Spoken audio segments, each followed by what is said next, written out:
What is up, guys? Today we will talk about how you guys can make an AI software.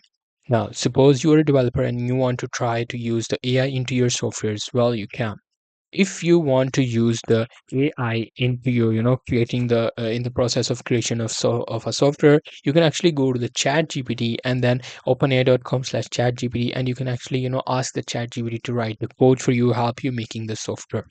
However, if that is not the case and you want to make a software, you have to, implement the AI APIs. So you just have to search for free AI APIs. You will be able to find whichever are giving you free AI APIs. Then you get the free APIs for the Chat GPT 4.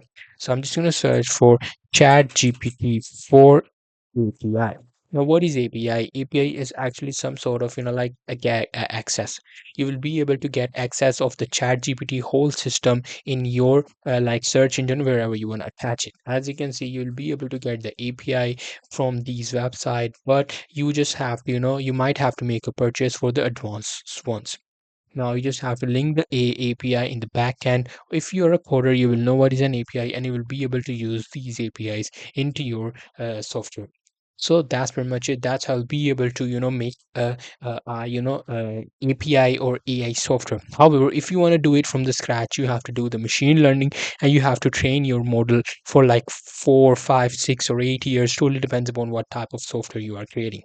Well, that process is very, like a long process, because Chat GPT and these softwares have also took about 10 to 12 years to build these, AI softwares.